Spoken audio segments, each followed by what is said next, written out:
ജയറാം മലയാളത്തിൽ തന്നെ നിരസിച്ചിട്ടുള്ള ചില സിനിമകളുണ്ട്, വൻ ഹിറ്റുകളായ സിനിമകൾ. ഇത് ജയറാം തന്നെ എന്നോട് പറഞ്ഞിട്ടുള്ളതാണ്. തമിഴ് പുള്ളി നിരസിച്ച 2 സിനിമയുടെ പേര് ഞാൻ പറഞ്ഞുതരാം, ഞെട്ടിപ്പോവും. ഒന്ന് കാതൽ കോട്ടൈ, ഒന്ന് ഭാരതി കണ്ണമ്മ. ഇത് ജയറാം തന്നെ എന്നോട് പറഞ്ഞിട്ടുള്ളതാണ്. ഈ 2 സിനിമകൾ പുള്ളി നിരസിച്ചതാണ്.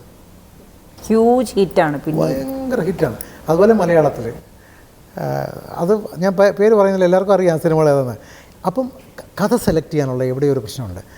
ആ സെലക്ഷനെല്ലാം ജയറാമിന് വേണ്ടി ചെയ്തുകൊണ്ടിരുന്ന ആൾ ഞാനാണ്.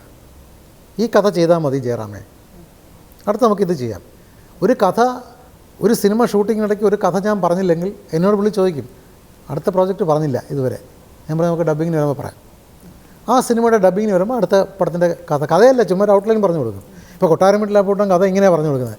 ഒരു പൊങ്ങച്ചക്കാരനായ കൃഷിക്കാരൻ, വിദ്യാഭ്യാസമൊന്നുമില്ല, നാട്ടിൽ പഠിക്കാൻ നിവൃത്തിയില്ലാത്തൊരു പെൺകുട്ടി. അവൾ ഭയങ്കര മാർക്ക് വാങ്ങിച്ച് പാസ്സായി. അവളെ എടുത്ത് അങ്ങോട്ട് പഠിപ്പിക്കുകയാണ്.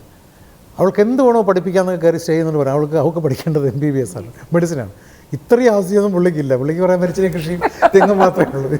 ഈ തെങ്ങെന്നൊക്കെ പറഞ്ഞപ്പോൾ അറിയാലോ, അതിനൊന്നും വിലയില്ല. ആ അവസ്ഥയിൽ പുള്ളി പുള്ളിയുടെ സമ്പത്തിങ്ങനെ അവസാനിച്ചുകൊണ്ടേയിരിക്കുന്നു.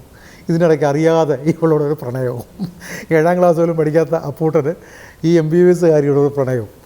ഇത് ഇത്രയും പറഞ്ഞപ്പോൾ തന്നെ പുള്ളി പറഞ്ഞു, ഇത് ഇനി എനിക്കൊന്നും കേൾക്കണ്ട, ഇത് ഞാനാണ്, ഇത് ജയറാമാണ് എന്ന് പറഞ്ഞു. അപ്പം വേറെ ചില കഥകൾ, ഇപ്പോൾ നാടൻ പെണ്ണും നാട്ടുപ്രമാണി, അത് പുള്ളിക്ക് ഡൗട്ടുണ്ടായിരുന്നു.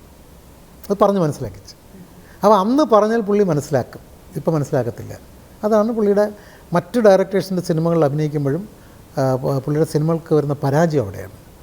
അതിനകത്തൊക്കെ കയറി ഇടപെട്ട് ആവശ്യമില്ലാതെ അങ്ങനെയൊന്നും ഇടപെടരുത്. ഞാൻ പറയുന്നത്, എൻ്റെ പോളിസി എന്ന് പറഞ്ഞാൽ, ഒരു ഡയറക്ടർക്ക് ഡേറ്റ് കൊടുത്തു, അവൻ മണ്ടനാണെങ്കിൽ പിന്നെ കൊടുക്കണ്ട.